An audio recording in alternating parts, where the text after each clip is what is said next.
expressed through creation myths, as part of religious hymns or incantations, in inscriptions carved onto the walls of temples, through architectural forms, or in the art of sculpture or paintings whose themes are understood to be mythical or religious.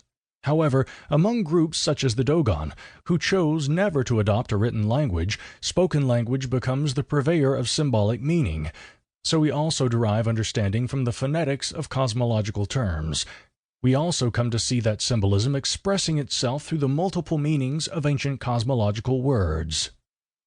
Many of the same cosmological elements are represented in similar form among sometimes widely distant ancient cultures, a circumstance that, if we allow the possibility of deliberate instruction in ancient times by a capable, informed source, strongly suggests that they arose as part of a single earlier tradition. Cultures such as the Dogon and the Buddhists specifically understand their symbolic cosmology as an anciently instructed tradition, and of course, one ongoing purpose of our studies has been to test the reasonableness of there being such a common origin. Each favorable comparison argues increasingly against the idea of parallel development or coincidence as the more reasonable conclusion, and provides a kind of cross-check on the commonality of the views of the cultures involved, ultimately helping the researcher triangulate on the likeliest original meanings of these elements. Among the surviving traditions that seem to have done the most careful job of preserving original meanings, we count the Sakti cult of Orissa in India, Buddhism in its various forms as they are practiced in India and Asia, and the priestly Dogon tribe of Mali, along with other closely related African tribes such as the Yoruba and the Bambara. Comparative symbols, words, and perspectives of great value to this investigation are also often found in Judaism and in the cosmological viewpoints of Kabbalism. In the context of comparison to Dogon references, we also often find excellent information preserved in ancient Egyptian hieroglyphics, myth, art, and architecture.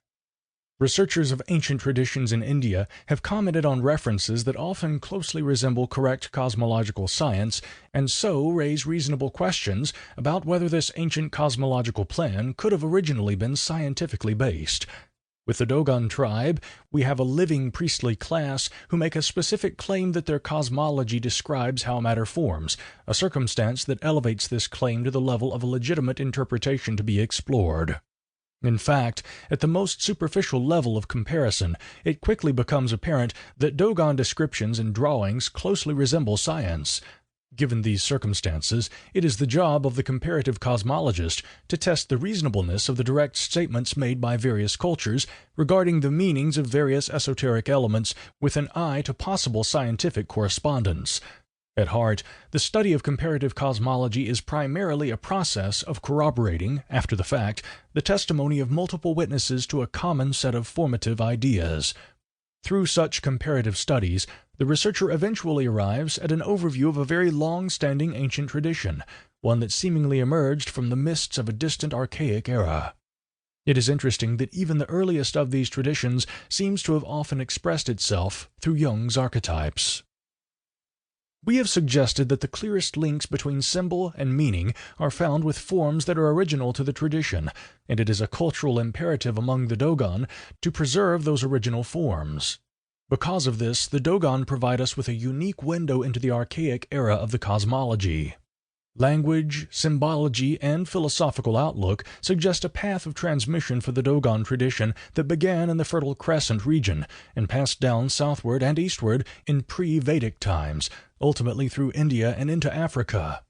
This inferred history aligns the Dogon cosmological outlook with that of the Samkhya philosophy in India, which is also understood to underlie later religious traditions of India. The root dynamic of material creation as we see it expressed in Samkhya, one that plays out in parallel on all upward levels from microcosm to macrocosm, is a kind of chain reaction that is catalyzed when non-material and material energies come together in the context of an act of perception.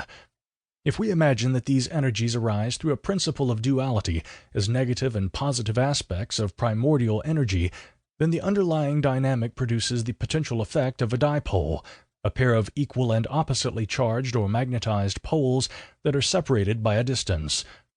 Typically with a dipole, energy is persistently drawn together and then apart again, much like the action of a beating heart.